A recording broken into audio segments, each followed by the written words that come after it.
بسم اللہ الرحمن الرحیم. ہارون رشید عرض کر رہا ہوں. السلام علیکم ورحمۃ اللہ وبرکاتہ. یہ عمران خان کی خود نوشت کا چوتھا حصہ ہے. رفتہ رفتہ دلچسپی بڑھ رہی ہے. اب زیادہ لوگ اس کو پڑھ رہے ہیں. یہ لوگوں کو بھیجیں آپ تاکہ زیادہ سے یہ اس میں آپ کو جو تحریک انصاف کا فکری منشور کبھی نہیں لکھا گیا، زبانی باتیں ہیں، مگر اس کی بنیاد پر وہ فکری منشور مرتب کیا جا سکتا ہے.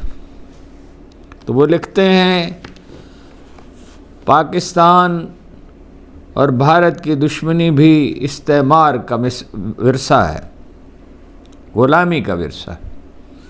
ہمارے دکھ میں یہ احساس کار فرما ہے کہ آخری واسرائے لارڈ ماؤنٹ بیٹن نے ہمیں دھوکہ دیا، کشمیر کو بھارت کے حوالے کر دیا.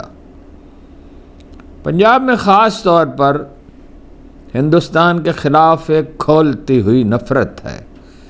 اس لیے کہ ہجرت کرنے والوں کی مہاجروں کی اکثریت یہیں آباد ہے. ان میں سے اکثر خاندانوں نے اپنے پیاروں کو 1947 کے فساد میں کھو دیا تھا. بار بار مجھے بھارت جانے کا موقع ملا ہے اور بتدریج میں نے محسوس کیا کہ دونوں قوم میں کچھ چیزیں مشترک بھی پائی جاتی ہیں. ہمیں یہ سکھایا گیا کہ اسلام رواداری کا مذہب ہے، اسلحے سے نہیں، وہ علم کے بل پر پھیلا. انڈونیشیا میں کون سی فوج گئی تھی جی؟ ملائیشیا میں کون سی فوج گئی تھی؟ عظیم صوفی اساتذہ کے ذریعے ان میں سے خواجہ معین الدین چشتی ہیں جنہیں خواجہ غریب نواز کہا جاتا ہے. 12ویں صدی کے آخر اور 13ویں صدی کے اوائل میں جو مفلسوں اور محتاجوں کا سائبان تھے، ان درویشوں کا رسوخ اور احترام کس قدر تھا. کہا جاتا ہے کہ 1303 میں جب منگولوں نے دلی کا رخ کیا تو سلطان علاؤ الدین خلجی نے نظام الدین اولیاء سے مدد کی التجا کی. شیخ محمود غزنوی جب آیا، جس کی وجہ سے پاکستان کی بنیاد رکھی گئی، تو وہ جناب علی بن عثمان حجویری سے، جنہیں دادا گنج بخش کہا جاتا ہے، تو وہ ان کے ساتھ طویل گفتگو کی تھی. حجویر اس محلے کا نام تھا، اس علاقے کا. غزنی میں غزنی بڑی سلطنت تھی، بعد میں تو بہت بڑی سلطنت بن گئی، جس پر لاہور سے حملے ہوتے تھے ہندو شاہی کے. آنند پال اور راجہ کیا دوسرے، اس کا کیا نام تھا. تو اسی طرح اپنا خواجہ نظام الدین اولیاء سے پہلے معین الدین چشتی کے ساتھ رابطہ کیا گیا تھا. اس وقت مسلمان بادشاہوں میں اور درویشوں میں اتنا فرق نہیں تھا. بلبن جو ہے وہ خواجہ فرید الدین گنج شکری خدمت میں حاضر ہوتا تھا. مولویوں کو بڑی تکلیف ہوتی ہے، علماء کو معافی چاہتا ہوں، بعض اوقات صوفیہ سے ایسا حسد محسوس کرتے ہیں. اور اسلام ان کی وجہ سے پھیلا. آپ کے ہاتھ پہ کون مسلمان ہوتا ہے؟ آپ کے تو دعوے ہی دعوے ہیں. کچھ لوگ اچھے بھی ہیں لیکن زیادہ تر تو دعوے ہی کرنے والے ہیں. کہا جاتا ہے کہ 1303 میں جب منگولوں نے دلی کا رخ کیا تو سلطان علاؤ الدین خلجی نے نظام الدین اولیاء سے مدد کی التجا کی. آزادی سے قبل طالب علمی کے زمانے میں میرے والد کے بہت سے ہندو اور سکھ دوست تھے، میری والدہ کی سہیلیاں بھی، چنانچہ ہمیں ان سے نفرت کا درس نہیں ملا. ہمارے بچپن کا دور مذہبی جنونیوں سے پاک تھا اور جو چند ایک تھے انہیں اہمیت نہ دی جاتی. یہ البتہ خوب اچھی طرح سے ہمارے ذہنوں میں راسخ کر دیا گیا کہ اسلام ہی اللہ کا سچا دین ہے. قرآن کریم سرور عالم صلی اللہ علیہ وآلہ وسلم کے قلب پر نازل ہوا اور خود پروردگار نے انہیں ازبر کرا دیا. باقی الہامی کتابیں فانی آدمیوں نے مرتب کیں اور وہ حشو و زوائد سے پاک نہیں تھیں. اللہ کے آخری رسول امی تھے، پاک نہیں، پاک تو تھیں، بعد میں پاک نہیں رہے. اللہ کے آخری رسول صلی اللہ علیہ وآلہ وسلم امی تھے، چنانچہ قرآن کریم کے مبارک آیات صحابہ کرام کو لکھوا دیا کرتے. دانش و دانائی کا بے مثل خزینہ ہی نہیں، قرآن عظیم الشان ادب کا ایک نادر نمونہ ہے، ایک بے نظیر بے مثال نمونہ ہے. فاروق اعظم کا قبول اسلام اسی کا اعزاز ہے اور آنے والی صدیوں میں ان گنت دوسروں کا بھی. امریکہ میں بہت لوگ مسلمان ہو رہے ہیں. آج میں نے بھی تازہ کچھ دیر پہلے ایک رپورٹ پڑھی ہے کہ اسپینش جو اسپین بولنے والے، اسپین کی زبان بولنے والے ہیں، وہ امریکہ میں بھی، لیٹن امریکہ میں بھی بہت تیزی کے ساتھ مسلمان ہو رہے ہیں. اور خود اسپین میں 1992 کے فگرز میں نے دیکھے تھے، 92-93 میں، کہ 2 لاکھ گورے مسلمان ہو چکے تھے جب انہوں نے اپنا ورثہ دریافت کیا، جب 500 سالہ جشن منایا گیا مسلمانوں کو نکالنے کا. جس اسکالر کی ڈیوٹی تھی اس پہ کام کرنے کی، وہ خود مسلمان ہو گیا. اس کا اثر پھیلا، انہوں نے اپنی پارٹی بنائی، اپنا اخبار بنایا، بعد میں اپنی ویب سائٹ بنائی، پارٹی بنائی، اس کا نام مسلم لیگ رکھا. فاروق اعظم کا اس قبول اسلام قرآن کریم ہی کا اعجاز تھا، اور آنے والی صدیوں میں انگنت دوسروں کا بھی. وہ تو اللہ کے رسول کی جان لینے کا ارادہ کر کے گھر سے نکلے تھے. جب انہوں نے اپنی بہن کو تلاوت کرتے سنا تو دل پگھل گیا. وہ رو دیے اور ایمان والوں کے قافلے میں شامل ہو گئے، پھر ان کے قریب ترین ساتھیوں میں سے ایک ہو گئے، اور انسانی تاریخ میں دائم جگمگاتی قیادت کے منصب پر فائز ہوئے. ایک تجربہ مجھ پہ بیتا ہے جس نے مجھے ادراک بخشا کہ اس عظیم ہستی پر قرآن کریم سنتے ہوئے کیا گزری ہوگی. نماز جمعہ کے لیے اپنے بیٹوں کو ساتھ لے کر میں اسلام آباد کی دلاویز مسجد میں گیا، فیصل ماسک میں. ایک مصری امام جمعہ کا خطبہ پڑھ رہے تھے. عام طور پر ایسا ہوتا ہے کہ مسجد میں بیٹھے بیٹھے آپ اپنے خیالات میں کھو جاتے ہیں، مگر اس دن یہ ہوا کہ خوبصورت لہن میں امام نے جب تلاوت شروع کی تو شائستہ آواز نے مجھے چونکا دیا، بیدار کر دیا. وسیع و عریض مسجد میں قرآن کریم کا جادو جاگ اٹھا تھا. ایسا لگ رہا تھا کہ ہر چیز اس کے سیر میں ڈوب چکی ہے. ادھر ادھر میں نے دیکھا اور پایا کہ سب اس کے شکار ہیں. یہ نور و آہنگ کا ایک عجیب جہان تھا. ایسی واردات پھر کبھی نہ بھی تھی، حتیٰ کہ مدینہ منورہ اور مکہ مکرمہ میں بھی نہیں. بس کوئی ایک لمحہ ہوا کرتا ہے جو قلوب پر اپنی بے پناہی کے ساتھ اترتا ہے اور ہر چیز کو اتھل پتھل کر دیتا ہے. یہ جیسے ایک کلاسیکی نغمہ مبہوت کر کے رکھ دیتا ہے اور مبہوت کیے رکھتا ہے. اسلام فقط ذاتی زندگی میں اجالا کرنے والا مذہب نہیں، یہ ایک طرز حیات ہے. واضح ہدایات قرآن کریم دیتا ہے کہ معاشرے کو کیسے منظم کیا جائے، لوگ باہم کیا رویہ، کیا قرینے اختیار کریں. مجھے سکھایا گیا کہ یہ رحم و کرم کا دین ہے، فراخ دلی اور انصاف کا بہترین راستہ. 1965 میں میری عمر 13 برس تھی جب اچانک پاک بھارت جنگ چھڑی. آزادی کے بعد 2 قوموں کے درمیان یہ دوسرا معرکہ تھا، اور کشمیر اس کا سبب. ان ایام کو میں کبھی فراموش نہیں کر سکتا. ایک شام بمباری کی خوفناک صدا آئی اور کھڑکیوں کے شیشے بجنے لگے. چھتوں پر چڑھ کر ہم نے سرحد پر چاروں طرف سے دھماکوں سے پھیلتی پھل جھڑیاں دیکھیں. شب بھر آگ برستی رہی اور میں اپنے والدین کے متجسس چہرے دیکھتا رہا. بھارتی فوج لاہور کی طرف بڑھ رہی تھی. افواہ یہ تھی کہ بھارتی چھاپہ مار جہازوں سے شہر میں اتریں گے. حب وطن کی لہر نے تب دلوں اور دماغوں کو گرما دیا. جمع پارک میں خاندان کے سرکردہ لوگ میرے ماموں کے گھر جمع ہوئے. فیصلہ ہوا کہ نوجوانوں پر مشتمل ایک جتھا تشکیل دیا جائے جو جمع پارک کی حفاظت کرے گا. اس گروپ میں شامل ہونے کے لیے میں بے تاب تھا. 22.22 رائفل کے ساتھ جو میری سالگرہ پر آغا جان نے مجھے تحفے میں دی تھی. بڑی شان سے رائفل اٹھائے میں محافظوں میں شامل ہونے کے لیے گیا، مگر یہ کہہ کر مجھے واپس کر دیا گیا کہ ابھی تم بچے ہو. بہت غصہ آیا، بہت صدمہ ہوا کہ میری عمر کم ہے.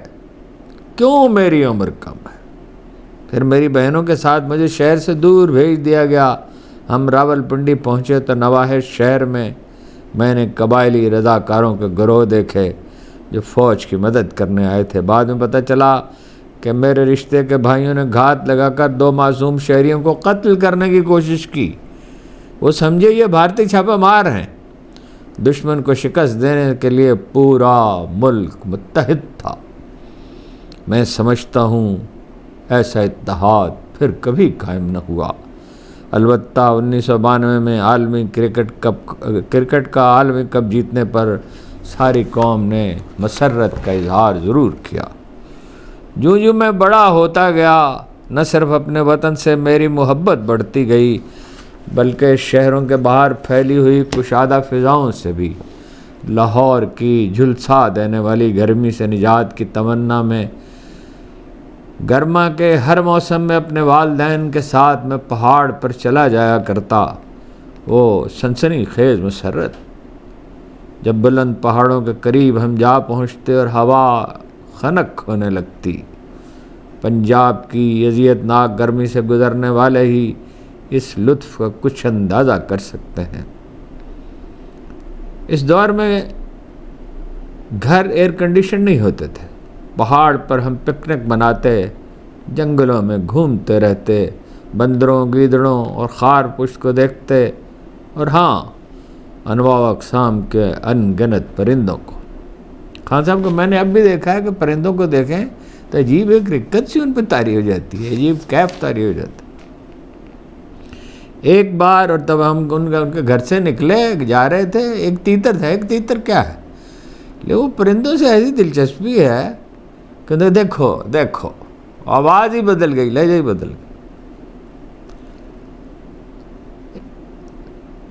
ایک بار جب میری عمر 5 برس رہی ہوگی، ایک چونکا دینے والا واقعہ ہوا۔ نواحِ مری کی ڈونگا گلی میں نصف شب کو برفانی تیندوے سنو لیپرڈ نے ایک گدھے کو مار ڈالا۔ اس ریسٹ ہاؤس کے قریب ہمارا خاندان جہاں مقیم تھا، مجھے یاد ہے کہ اس منظر نے کس قدر سنسنی میرے ذہن میں پیدا کی۔ موسم سرما میں اپنے بھائیوں اور چچاؤں کے ساتھ میں کلر کہار کا نواح میں تیتروں کا شکار کھیلنے جاتا۔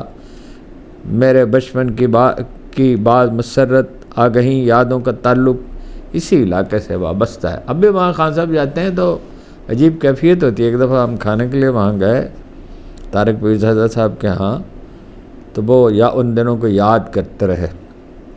نواح میں جنگلی جانوروں کی کثرت تھی۔ بھیڑیے، تیندوے، چرخ، گیدڑ، لومڑیاں، ہرن اور جنگلی بھیڑیں۔ سالٹ رینج میں جنگلی حیات اب برائے نام ہے، لیکن پھر بھی اپنے حسن اور تنوع کے سبب شکار کے لیے یہ میری پسندیدہ ترین جگہوں میں سے ایک ہے۔ میری والدہ کو بھی جنگلی حیات اور پہاڑوں سے گہری وابستگی تھی۔ کہانیاں سنا کر وہ میرا شوق جگا دیا کرتی۔ ان داستانوں کا تعلق شملہ اور ڈلہوزی سے تھا، جہاں اپنے والدین کے ساتھ وہ چھٹیاں بتانے جایا کرتی۔ اب یہ شہر بھارت کا حصہ ہے۔ سب بچوں کی طرح مجھے بھی ان کہانیوں سے دلچسپی ہوا کرتی۔ وہ کہانی مجھے بہت اچھی لگتی تھی جس میں ایک چیتا ان کے کتے کو اٹھا کر لے گیا تھا۔ رگوپے میں بجلی دوڑانے والی ایک اور داستان کا تعلق میرے والد کے چچا سے تھا۔ ایک شیر سے ان کا مقابلہ ہوا۔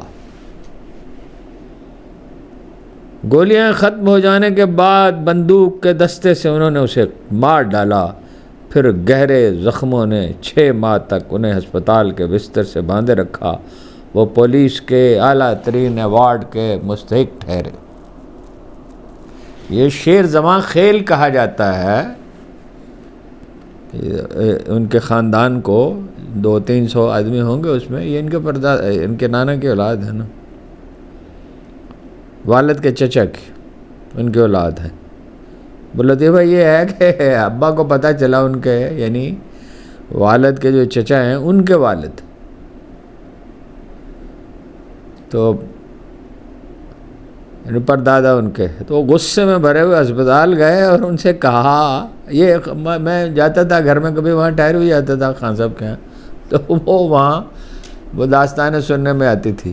وہ بگڑے بہت اس پہ، اور اپنے بیٹے سے کہا، حالانکہ اس نے اتنا بڑا کارنامہ انجام دیا تھا، اس کے نام پہ قبیلے کا نام رکھا گیا، کہا کہ تجھے تکلیف کیا تھی، تجھے اس شیر نے کیا کہا تھا، تو پیچھے ہٹ جاتا۔ لیکن بہرحال وہ ایک داستان ایسی وجود میں آئی، ایک لیجنڈ بنا، اور اس سے ایک قبیلے کی بنیاد رکھی گئی۔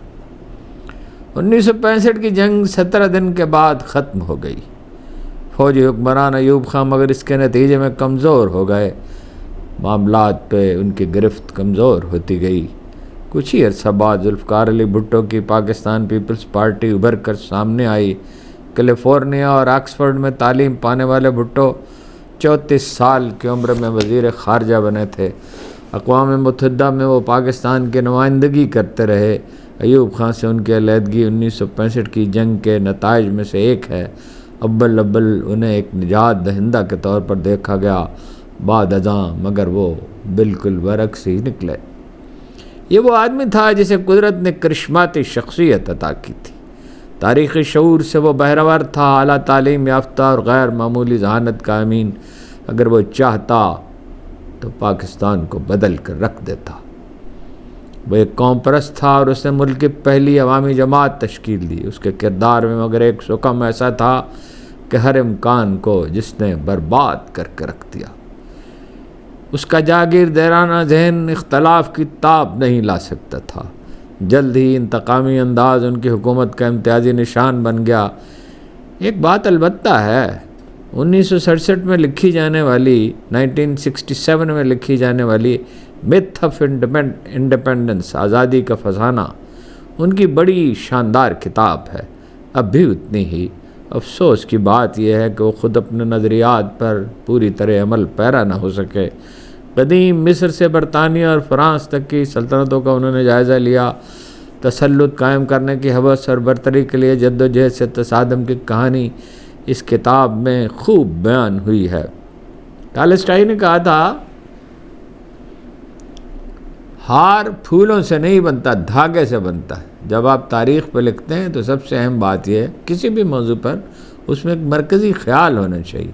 تو تہذیبوں کے عروج و زوال کا جو انہوں نے ذکر کیا تو اس پس منظر میں انہوں نے پاکستان کی سیاست پر لکھا ہے۔ اس میں اپنی کتاب میں انہوں نے یہ نتیجہ اخذ کیا، سروائیول آف دی فٹسٹ، موزوں ترین ہی بچ جاتا ہے، جو سب سے طاقتور ہے وہ سروائیو کرتا ہے۔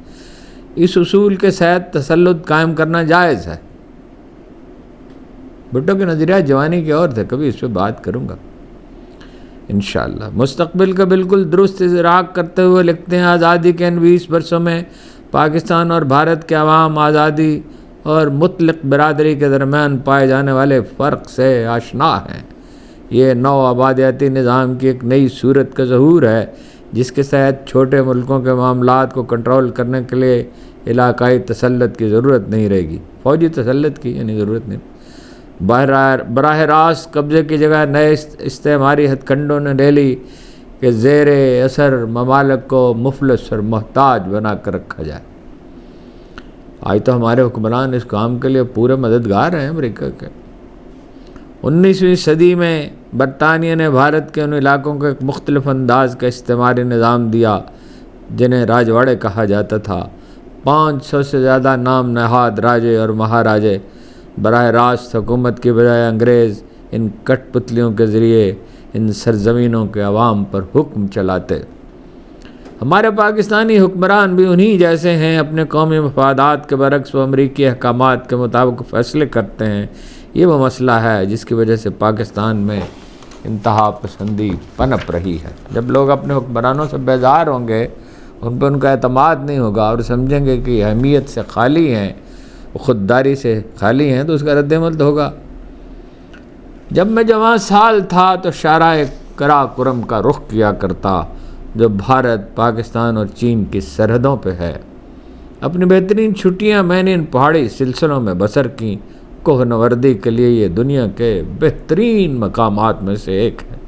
یہاں دنیا کی بلند چوٹیاں ہیں، 2400 فٹ سے بھی زیادہ اونچی۔ ان میں دنیا کا دوسرا سب سے بلند پہاڑ کیٹو بھی شامل ہے۔ یہی دنیا کی چھت ہے۔ ویسے پامیر کو بھی کہتے ہیں بام دنیا۔ 9000 فٹ کی بلندی پر ڈومل وادی سے بڑھ کر دنیا میں کوئی خوبصورت جگہ میں نے کبھی نہیں دیکھی، جہاں فوج والے سرما میں سکینگ کے برف پر کھیلنے کے مقابلے منعقد کراتے ہیں۔ ان بستیوں کے مکین بہت ہی گرم جوش ہیں۔ جیسے رات میں نے کہا تھا آپ سے کہ شمالی علاقوں جیسے اچھے لوگ کہیں دنیا میں نہیں دیکھے، بے حد محبت کرنے والے لوگ۔ اب ان کا حال معلوم نہیں، لیکن تب سیاح وہاں نہ جاتے تھے۔ شہروں کے شور و شغب سے دور ایک دودھیا پانی والی ندی کے دونوں طرف پھیلی وسعتوں کو سرخ اور سفید پھولوں نے ڈھانپ رکھا تھا۔ ہر صبح جاگ کر میں اس کا نظارہ کیا کرتا اور اپنے آپ سے کہتا، یہی تو جنت ہے۔ خود کو مجھے یقین دلانا پڑتا کہ میں خواب نہیں دیکھ رہا، جاگتی آنکھوں کے ساتھ یہ منظر دیکھتا ہوں۔ اس علاقے کے لوگ پرتپاک اور دوستانہ مزاج رکھتے ہیں، جدید سیاح زدہ علاقوں کے تشنع سے پاک۔ ایک سفر کے دوران 2 جیپوں میں سے ایک جیپ خراب ہو گئی۔ ایک نوجوان نے پیشکش کی کہ شب بصری کے لیے ہم اس کے گاؤں چلیں۔ 40 منٹ کے بعد ہم ایک زمردی جھیل کے کنارے صنوبر کے درختوں سے گھرے ایک گاؤں میں جا پہنچے۔ بہت ہی لذیذ کھانا انہوں نے ہمیں کھلایا۔ آپ کو پتہ ہے لذیذ کھانا خان صاحب کو کون سا پسند ہے؟ نام نہیں لکھا لیکن آپ سمجھ جائیں گے وہ لذیذ کھانا کیا تھا، جس میں کھمبیاں شامل تھیں، یعنی دیسی مرغی نہیں، کھمبیاں بھی تھیں، مشرومز۔ آج تک ایسا دسترخوان پھر کبھی نہیں دیکھا۔ 14ویں کے چاند نے جادو سا کر رکھا تھا۔ صنوبر کے درختوں میں ہوا بہتی رہی، جھیل کنارے شب بھر ہم جاگتے ہی رہے، اس بے کراں جمال پر حیرت زدہ ہی رہے۔ پاکستان کا شمالی علاقہ سوئٹزرلینڈ سے 2 گنا بڑا ہے۔ سوئٹزرلینڈ سے 2 گنا بڑا ہے۔ کیا کیا اب دولت اللہ نے ہمیں عطا کیا اور کس بے حسی اور بے نیازی کا ہم نے مظاہرہ کیا ہے، اور سونے کے ذخائر ہیں یہاں بے حد۔ کبھی اس کی تفصیل عرض کروں گا آپ سے۔ کون جانے وہاں اس طرح کے کتنے ہی جمیل اور دلکش خطے ہیں۔ میں ہنزا کی وادیوں میں بھی ایسے ہی تجربات سے گزرا۔ آج کل وہ لوگ مظاہرے کر رہے ہیں بھاشا ڈیم کے لیے، اور کوئی سننے والا نہیں ہے۔ برف گرتی رہتی ہے، بارش برستی رہتی ہے، لیکن کوئی گیا ہی نہیں، ان سے بات ہی نہیں کرتا۔ 1967 میں 1967 میں پہلی بار جب میں اس علاقے میں گیا تو گرم جوش دیہاتی ہمیں آڑو اور خوبانی پیش کرتے، اپنے گھروں میں مہمان بنانے کے لیے بےتاب ہو جاتے۔ انہی برف زاروں میں وہ نادر و نایاب برفانی تیندوا سنو لیپرڈ پایا جاتا ہے، جس کی آنکھوں میں سبز رنگ کی جھلک ہوتی ہے۔ ایک چرواہا اس تیندوے کے 2 بچے اٹھائے سابق ریاست نگر کے میر کو پیش کرنے آیا۔ 1974 تک گلگت کے جنوب میں واقع وہ ایک مختصر سی ریاست کا حکمران رہا تھا۔ یہ گلگت بلتستان کے شمال میں واقع ہے۔ تب ہنزا دور دراز ایک مقام تھا۔ پہاڑوں پر پتلی پرانی سڑکیں، زاویہ در زاویہ، ہزاروں فٹ کی بلندی سے خوف زدہ کرنے والے مناظر۔ دوسری عالمی جنگ کے زمانے کی جیپوں میں بہت مشکل سے یہاں پہنچا جاتا۔ کبھی نگاہ نیچے پڑتی تو برباد ہونے والی جیپوں کے ڈھانچے نظر آتے۔ پھر شاہراہ قراقرم تعمیر ہوئی، جسے شاہراہ ریشم بھی کہا جاتا ہے۔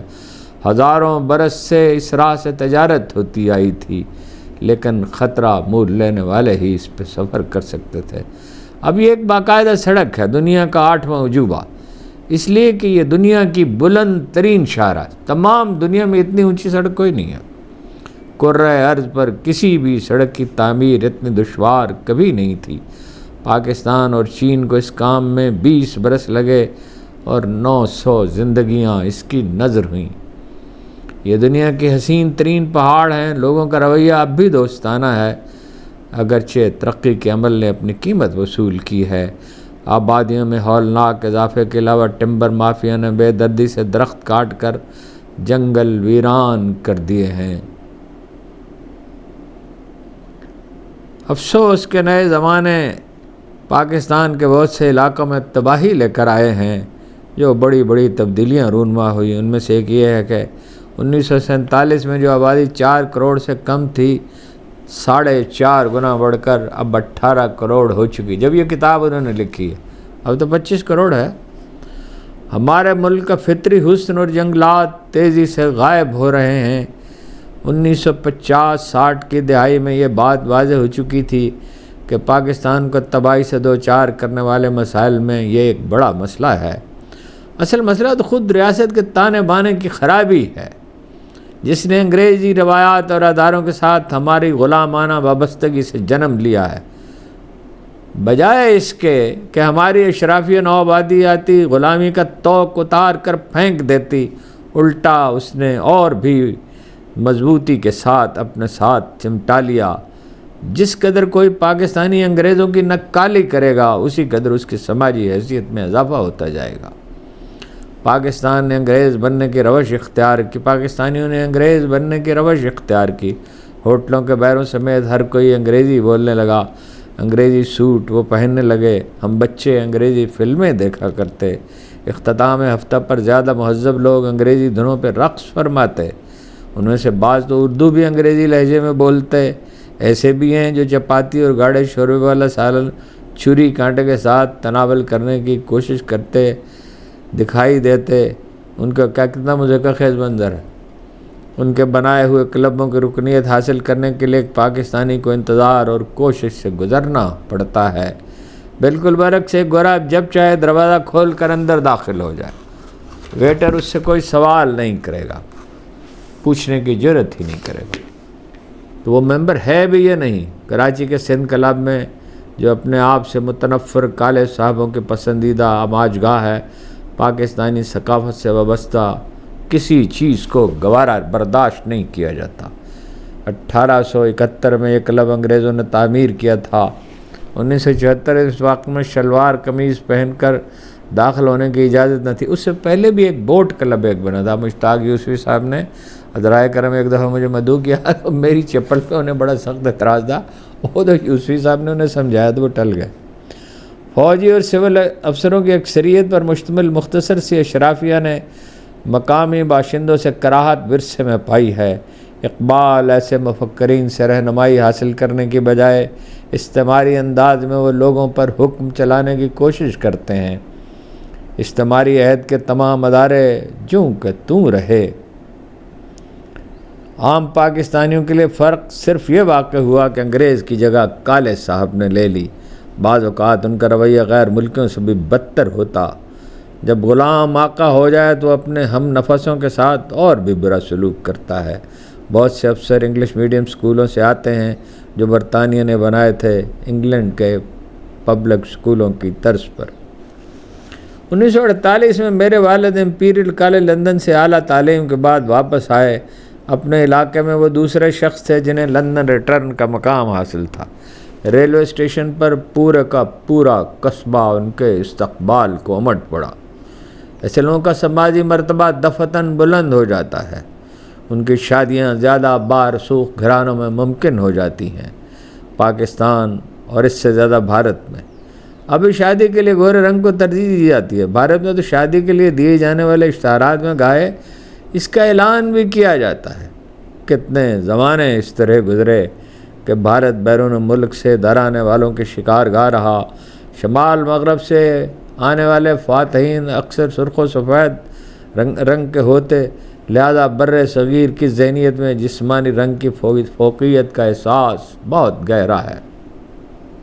وہ خان صاحب کبھی کبھی کہتے ہیں کہ آپ غور کریں کہ پاکستانی اور انڈین فلموں میں ہیرو گورا ہوتا ہے، ویلن کالا ہوتا ہے۔ زماں پارک میں لندن ریٹرن فوراً ہی VIP بن جاتا۔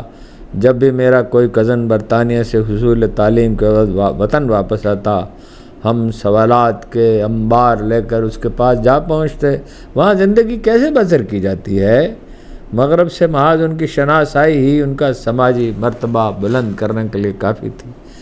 بر صغیر پر اپنی حکمرانی کے ایام میں انگریزوں نے بڑی منصوبہ بندی کے ساتھ مقامیوں کے ذہنوں میں احساس کمتری کو کاشت کیا۔ بیروں اور خانساموں کو مغل فوج کے جنرلوں اور شہزادوں کے ملبوسات پہنائے۔ فوج اور پولیس کے افسر برطانیہ میں رائج لباس زیب تن کرتے 16ویں صدی کے وسط سے ابتدا کرنے والے مغل اقتدار کا زوال 17ویں صدی سے شروع ہوا۔ اورنگزیب 1707 میں اس کا انتقال ہوا، 1712 میں مغل سلطنت بکھرنے لگی۔ 16ویں صدی میں جو ایسٹ انڈیا کمپنی کے بروئے کار آنے کا زمانہ ہے، مغل سلطنت پورے جاہو جلال کے ساتھ کار فرما تھی۔ ہندوستان کے بیشتر علاقوں پر انہیں حکمرانی تو حاصل تھا ہی، مغل بادشاہ کو دنیاوی نہیں بلکہ کسی حد تک روحانی طور پر بھی برتر مانا جاتا۔ ان درباروں کے شان و شکوہ کی کہانیاں کہی جاتی۔ اول نصف صدی تک انگریز بھی ان کی پیروی کرتے رہے۔ انگریز فارسی بولتے، مغل اشرافیہ جیسے لباس پہنتے، سور گائے کے گوشت سے بچا کرتے، مقامی عورتوں سے شادی کرنے کی کوشش کرتے۔ بعض اوقات تو ایک سے زیادہ۔ برطانوی مورخ ولیم ڈال ریمپل نئی صحت میں انگریزوں کے تغیر پذیر رجحانات کو قلم بند کیا ہے۔ 17ویں صدی کے درمیان سے 18ویں صدی کے وسط تک انگریزوں نے تقریباً تمام افواج کو شکست سے دوچار کر دیا۔ اہل فرانس کے علاوہ سکھ اور مرہٹوں کو بھی۔ اس سے پہلے سراج الدولہ اور شیر میسور ٹیپو سلطان ایک ایک کر کے سب چلے گئے، ایک ایک کر کے سب چلے ہو گئے۔ مقدور ہو تو خاک سے پوچھوں کہ اے لعین، تو نے وہ گنج ہائے گراں مایا کیا کہ غالب نے بڑا ماتم کیا ہے اس کا۔ سب کہاں کچھ لالو گل میں نمایاں ہو گئیں، خاک میں کیا صورتیں ہوں گی کہ پنہاں ہو گئی۔ اب انگریزوں میں اعتماد بہت ہو گیا۔ جشن تو ٹیپو کی موت میں منایا گیا تھا۔ جب تک ٹیپو زندہ تھا وہ اندیشے میں تھے۔ جیسے ہی ٹیپو کے مرنے کی خبر لندن پہنچی تو لندن میں تو ایسا جشن برپا ہوا اور مدتوں جاری رہا، اور چیخ چیخ کر انگریز کہتے تھے اب ہندوستان ہمارا ہے۔ انگریزوں میں اعتماد بہت ہو کر استعماری گھمنڈ کے نمو پانے کی ابتدا ہوئی۔ انجیلی عیسائیت سے تعلق رکھنے والا احساس برتری بھی اثر انداز ہوا۔ مسلمان بادشاہوں کی تحقیر کا جذبہ بھی جاگ اٹھا۔ اس عظیم سلطنت کی رسوائی کا جو کبھی اپنی مثال آپ تھی، آخری مغل دا لاسٹ مغل میں ڈال ریمپل نے لکھا، فاتحین کی نگاہ میں اب ہندوستان کے لوگ اس عظیم تہذیب اور دانش کے امین نہ رہے۔ 18ویں صدی کے زعما سر ولیم جونز اور وارن ہیسٹنگس جس کا اعتراف کیا کرتے تھے، انگریزوں کی حکمرانی سے قبل ہندوستان کا نظام تعلیم ایک مرکز و محور پر نہ گھوما کرتا۔ ہر گاؤں کا اپنا مدرسہ تھا، اہل خیر جسے چلایا کرتے، زیادہ بڑے ادارے اوقاف کے تحت ہوتے، وسیع ذریعہ راضی کی آمدن ان کے لیے مختص کی جاتی۔ 1757 میں جب بنگال پر انگریزوں نے قبضہ کیا تو معلوم ہوا کہ 34% زرعی زمین ٹیکس سے مستثنیٰ ہے، وقف ہے۔ وہ ایک ایرانی وزیر نے ایک دفعہ دامن کو اسلام آباد میں ایک تقریب میں، چھوٹی سی تقریب تھی، چند مدعوین تھے، تو ان سے کہا کہ مشہد جو ہے وہ سارے کا سارا وقف ہے۔ اس وقت مجھے معلوم نہیں تھا، ورنہ میں ان کی خدمت میں عرض کرتا کہ ہماری تو 34% زمین مختص تھی بنگال کی، اور دوسرے صوبوں میں بھی اتنی نہیں مگر تھی۔ 1757 میں جب بنگال پر انگریزوں نے قبضہ کیا تو معلوم ہوا کہ 34% زرعی زمین ٹیکس سے مستثنیٰ ہے۔ وہ مختلف قسم کے وقف تھے جو مفت تعلیم اور علاج کا بندوبست کرتے۔ 1850 میں جی ڈبلیو لائنٹر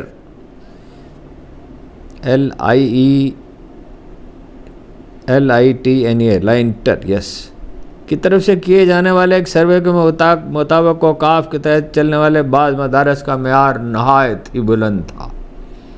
اس کے مطابق آکسفورڈ اور کیمبرج یونیورسٹیوں جیسا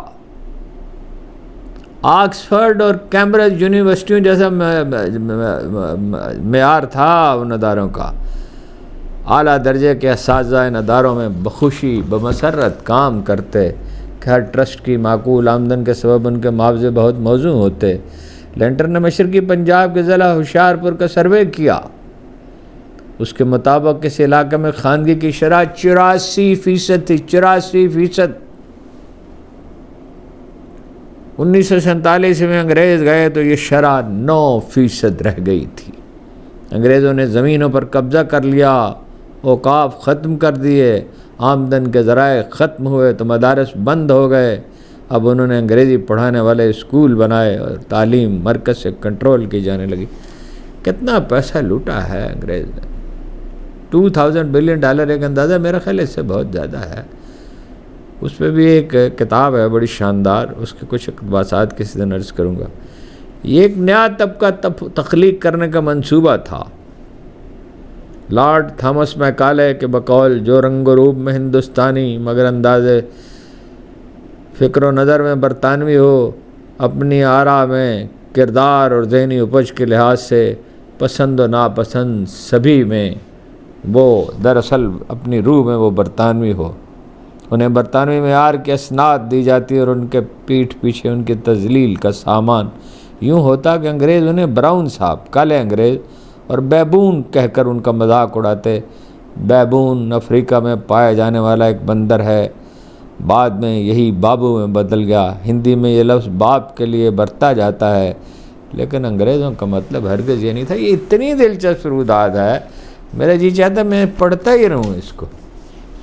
خود میں نے اس کا ترجمہ کیا تھا، اب زیادہ انبساط محسوس ہوتا ہے اس کو پڑھنے میں 12-13 برس کے بعد۔ آپ کا بہت بہت شکریہ۔